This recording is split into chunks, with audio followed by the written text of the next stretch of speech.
آج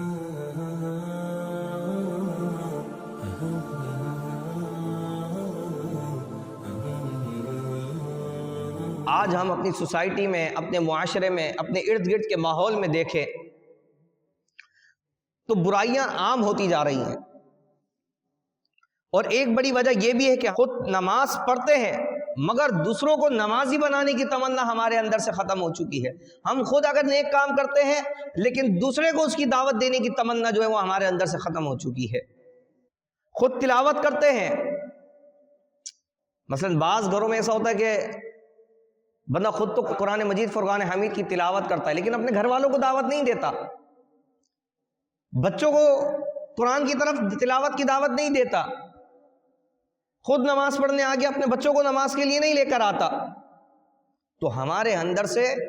وہ تمنا، وہ خواہش جو صحابہ کرام علیہ رضوان کے اندر تھی کہ خود تو نیک بنے لیکن وہ چاہتے تھے کہ جس طرح اللہ نے ہمیں توفیق عطا فرمائی ہے، ہمارے رہتے ہوئے ہمارے ساتھ کے جو لوگ ہیں وہ بھی ایمان لے کر آئیں، وہ بھی نیک بن جائیں، نمازی بن جائیں، پرہیزگار بن جائیں، متقی بن جائیں۔ آج اگر ہم گانے باجے نہیں سنتے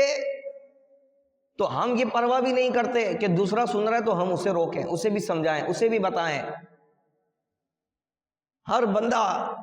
بس اپنے میں مگن ہے۔ دو عالم کے مختار،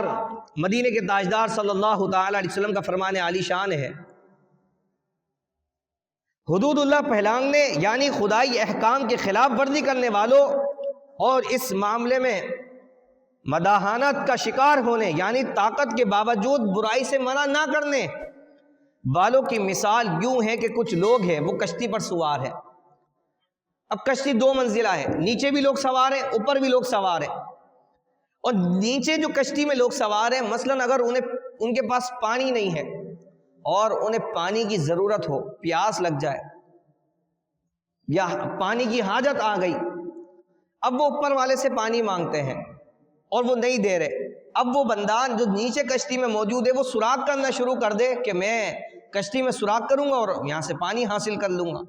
اور اوپر والا دیکھ رہا ہے اگر وہ اسے نہیں روکے گا تو ہوگا کیا کہ کشتی میں پانی بھر جائے گا، وہ تو ڈوبے گا، جو اوپر بیٹھا ہوا ہے کہ میں تو بھائی اوپر ہوں، مجھے کیا پرواہ، اس کی وجہ سے وہ خود بھی جو ہے وہ اس میں مبتلا ہو جائے گا، ڈوب جائے گا۔ ہاں اگر وہ اس کی ضرورت پوری کر دے گا، اسے روک دے گا، اسے منع کر دے گا تو پھر ہوگا کیا کہ وہ تو بچے گا، ساتھ میں وہ جو اوپر والا بندہ موجود ہے وہ بھی بچ جائے گا۔ تو حضور علیہ الصلوۃ والسلام نے ارشاد فرمایا اس کی مثال دیتے ہوئے کہ اسی طرح ہے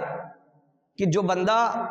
دوسرے کو برائی سے نہیں روکتا تو ہوتا کیا ہے کہ پھر وہ جو خود ہے وہ بھی اس کے اندر مبتلا ہو جاتا ہے۔ اللہ اکبر۔ اور گناہوں کی نحوست جو ہے دوسروں کو بھی اپنی لپیٹ میں لے لیتی ہے۔ اس حدیث پاک کے تحت میرات المناجی میں ہے کہ اس حدیث شریف میں ایک مثال کے ذریعے برائی سے روکنے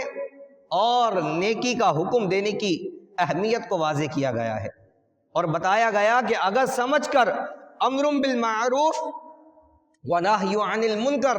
یعنی کہ نیکی کی دعوت دینا اور برائی سے منع کرنے کا فریضہ چھوڑ دیا جائے کہ برائی کرنے والا خود نقصان اٹھائے گا، ہمارا کیا نقصان ہے، تو یہ سوچ غلط ہے، اس لیے کہ اس کے گناہ کے اثرات تمام معاشرے کو اپنی لپیٹ میں لے لیتے ہیں۔ جس طرح کشتی توڑنے والا اکیلا ہی نہیں ڈوبتا بلکہ وہ سب کو لے کر ڈوب جاتا ہے، تو اسی طرح برائی کرنے والا چند افراد کا یہ جرم تمام معاشرے میں ناسور بن کر پھیل جاتا ہے۔ آج دیکھیں نا کئی ایسے گناہ ہیں فرد واحد نے شروع کیے ہوں گے لیکن آہستہ آہستہ وہ پورے معاشرے کو گھیرتے چلے جا رہے ہیں، پورا معاشرہ اس کے اندر جو ہے تباہی کے اندر مبتلا ہوتا چلا جا رہا ہے۔ اگر آپ دیکھیں کہ اگر کسی نے کفر کیا، اگر کسی نے آگ کی پوجا کی تو کیا وہ فرد واحد آج پوری دنیا میں اکیلا آگ کی پوجا کرنے والا ہے؟ نہیں، اس ایک کی وجہ سے کہ اس نے وہ شرک کیا، آگ کی پوجا کی، آہستہ آہستہ اس کے ماننے والے تیار ہوتے چلے جاتے ہیں، اس برائی میں اور بھی لوگ مبتلا ہوتے چلے جاتے ہیں۔ تو یہ حدیث مبارکہ میں کہ جس میں رسول اللہ صلی اللہ علیہ وسلم نے کشتی کی مثال دے کے ہمیں سمجھایا کہ اگر ہم یہ سوچ کر بیٹھے رہیں گے کہ بھائی یہ کشتی میں سوراخ کر رہا ہے، میرا کیا جا رہا ہے، میں تو اوپر ہوں، تو ہوگا کیا کہ وہ کشتی بھی ڈوبے گی، وہ سراغ کرنے والا تو ڈوبے گا، لیکن اپنے ساتھ وہ جو پرسکون ہو کر اوپر بیٹھے ہوئے ہیں، جو لوگوں کو روک نہیں رہے، منع نہیں کر رہے، آہستہ آہستہ وہ ڈوبتی چلی جائے گی اور وہ خود بھی اس کے اندر ڈوب جائیں گے۔ یہی مثال دے کے حضور علیہ الصلوۃ والسلام نے فرمایا کہ برائی کی نحوست اسی طرح اپنے اندر آپس میں ایک دوسرے کو لپیٹ لیتی ہے کہ کرنے والا فرد واحد ہوتا ہے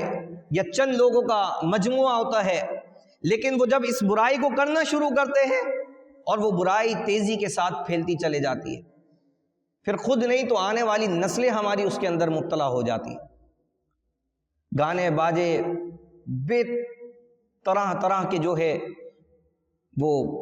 گناہوں کے کام کیے جا رہے ہوتے ہیں۔ الامان والحفیظ، اللہ رب العزت کی بارگاہ میں دعا اللہ تبارک و تعالی ہمیں